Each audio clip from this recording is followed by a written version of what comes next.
Halo, apa kabar? Saatnya Anda menyimak berita Semarang bersama saya, Auriga Agustina. Sejumlah berita menarik akan kami sajikan untuk Anda. Berikut 3 berita utama hari ini. Penganiayaan pengemudi ojol di kota Semarang berujung aksi balas dendam komunitas ojol. Satu penganiaya pengemudi ojol tewas dikeroyok.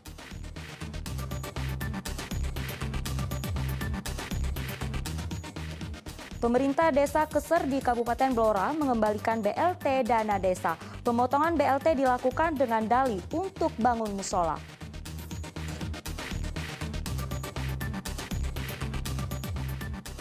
Jembatan Mojo di atas Sungai Bengawan Solo ditutup. Warga rela mengeluarkan uang untuk menyeberangi jembatan alternatif yang dibangun dari swadaya warga.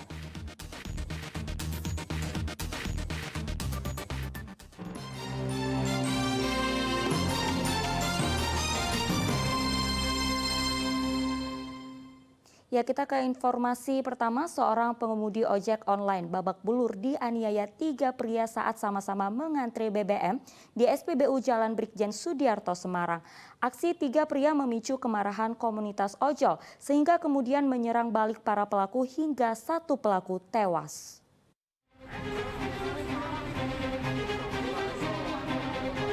Pengemudi ojek online bernama Hasto Priyowasono menderita sejumlah luka di bagian wajah akibat dianiaya 3 pria saat sama-sama mengantre BBM di SPBU Jalan Brigjen Sudiarto, Kota Semarang.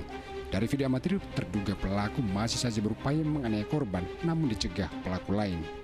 Korban mengaku pelaku tersinggung hanya karena diminta memajukan sepeda motor lantaran antrean di bagian depan sudah kosong.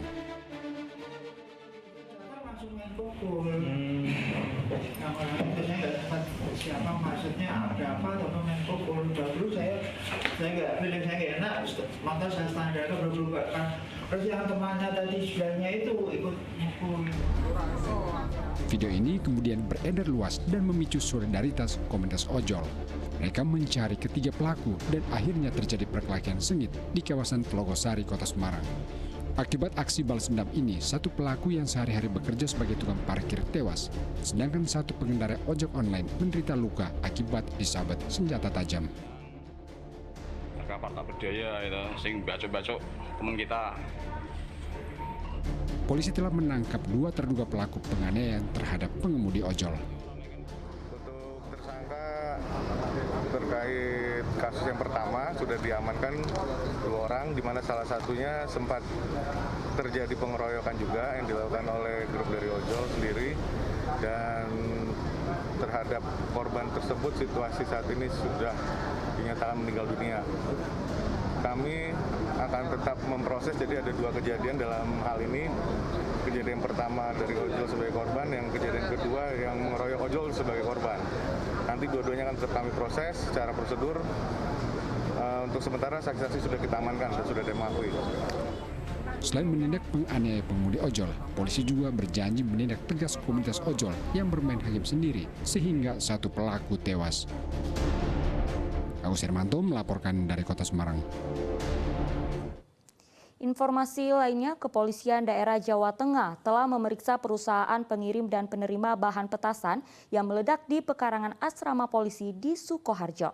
Sementara korban Bribka Dirgantara Pradipta baru akan diperiksa setelah kondisinya sehat terkait adanya dugaan unsur kelalaian. Ada pelaku. Polda Jawa Tengah telah memeriksa 7 saksi terkait ledakan keras bahan petasan di pekarangan asrama Brimob di Desa Telukan, Sukoharjo, Minggu sore. Di antaranya pengirim sebuah perusahaan di Indramayu dan penerima bahan petasan asal Klaten. Selain itu juga polisi telah memeriksa anggota Satintelkam Polresta Surakarta dan warga sekitar. Namun demikian, di antara 7 saksi belum ada yang ditetapkan sebagai tersangka. Kapolda Jawa Tengah kembali menegaskan ledakan itu bukan teror bom, melainkan bahan petasan.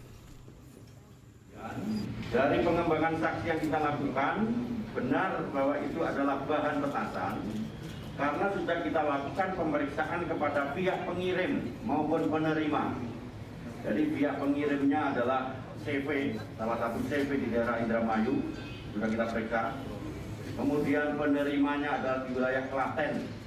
Saudara A sudah kita lakukan pemeriksaan, membenarkan bahwa dia memesan bahan mercon atau petasan, memesan 2 kali 2 paket, dan anggota kita Satintel Polresta Surakarta kita lakukan pemeriksaan saksi korban benar telah melakukan kegiatan kepolisian, yaitu operasi dilakukan penangkapan pengamanan barang bukti. Sementara kondisi korban Bribka Dirgantara Pradipta mulai membaik. Korban menderita luka bakar 30% lebih di sekujur tubuhnya. Terkait adanya dugaan kelalaian Bribka Dirgantara karena membawa pulang bahan petasan hasil razia ke rumah, PLT Kapolresta Surakarta memastikan korban baru akan diperiksa jika kondisinya sudah sehat. Anggota kita sedang mengalami luka, kita harus menempatkan empati, rasa kemanusiaan. Nanti setelah kita sehat, kita interogasi, tentunya di sini kita lakukan secara aturan yang berlaku.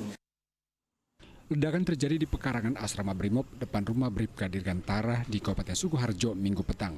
Ledakan terdengar keras sampai genteng rumah warga jatuh. Akibat insiden ini, Bribka Dirgantara menderita luka bakar.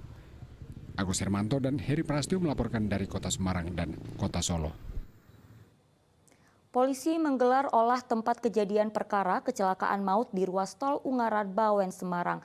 Dari hasil olah TKP diketahui truk tronton memiliki andil sebagai penyebab kecelakaan karena mengangut kayu melebihi ketentuan overdimension overload atau ODO.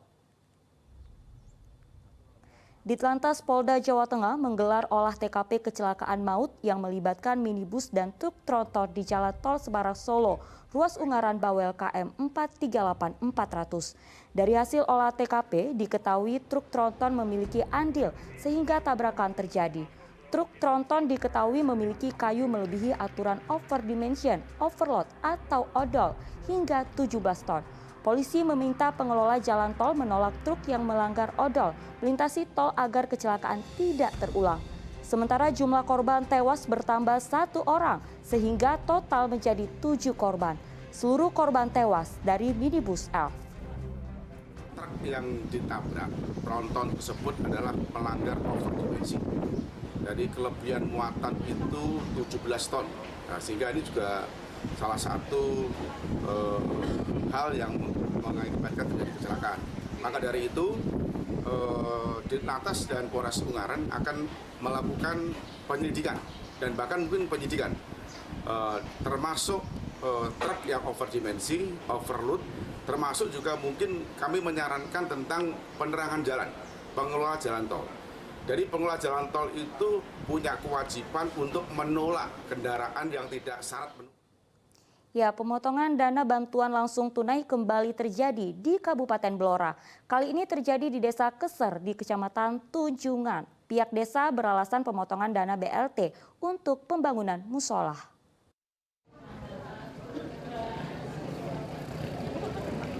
Pemerintah Desa Keser di Kecamatan Tunjungan Blora akhirnya mengembalikan dana BLT yang dipotong setelah ditegur Bupati Blora. 100 warga keluarga penerima manfaat BLT dana desa dikumpulkan untuk menerima kembali dana yang sudah dipotong. Besarannya bervariasi antara 100 hingga 200 ribu rupiah. Warga mengaku uang itu dipotong untuk pembangunan musola di lingkungan kantor desa. Untuk pembangunan musola, tapi ikhlas. Berapa kali Mbak itu? 2 kali. 2 kali. Ini dikembalikan berapa? 200. Kepala Desa Keser berdalih tidak memaksa warga menyetor dana BLT untuk pembangunan musola. Ini baik 2. Karena untuk mengembalikan BLT dana desa yang diberikan oleh warga KPM karena ada infak untuk musola. Infaknya terserah mereka, tapi yang memberi ada yang 100 sama ada yang 50.000. Itu sifatnya wajib apa enggak Pak? Enggak ada paksaan sama sekali. Pengembalian dana BLT sekali lagi setelah video pemotongan BLT dana desa beredar di media sosial. Dalam video terlihat warga rame-rame menyetorkan uang kepada perangkat desa dengan alasan untuk pembangunan musola. Pemotongan dana BLT ini merupakan peristiwa kedua di Kabupaten Blora.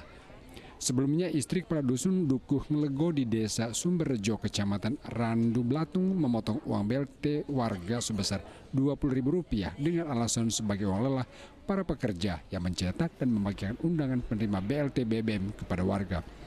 Aksi istri kepala dusun membuat Gubernur Ganjar Pranowo murka dan menyebutnya sebagai pengkhianat negara. Arif Nur melaporkan dari Kabupaten Blora. Jutaan batang rokok ilegal dimusnahkan dengan cara dibakar. Kerugian negara akibat peredaran rokok ilegal mencapai miliaran rupiah. Sebanyak 5 juta batang rokok ilegal dimusnahkan di halaman pendopo kantor Wali Kota Tegal, Senin siang. Pemusnahan rokok tanpa pita cukai ini menindaklanjuti penyitaan rokok ilegal tahun lalu, sesuai dengan pasal 54 Undang-Undang Nomor 39 Tahun 2007 tentang Bea Cukai. Kasus peredaran rokok ilegal tanpa pita cukai di wilayah Kota Tegal meningkat setiap tahunnya. Sepanjang 2021, 5 juta batang rokok ilegal disita. Namun untuk tahun ini, jumlah rokok ilegal disita meningkat 3 kali lipat, menjadi 15 juta batang rokok ilegal. Peredaran rokok ilegal ini tahun ini semakin bertambah. Bahkan yang temuan yang untuk di tahun 2022 ini sudah melebihi 15 juta batang. Petugas menangkap 2 pemasok rokok ilegal untuk kasus peredaran tahun lalu. Kini status hukum kedua pelaku naik ke tingkat penyidikan. Sedangkan untuk tahun ini baru 1 pelaku yang diperiksa. Dari 2021 itu ada 2 yang naik ke tingkat penyidikan, Pak. Kemudian di 2022 ini kita baru 1 yang naik ke tingkat penyidikan. Yang lainnya kita tetapkan sebagai barang milik negara yang harus dimusnahkan. Kerugian negara akibat rokok ilegal mencapai 17 miliar rupiah. Sugihartono melaporkan dari Kota Tegal.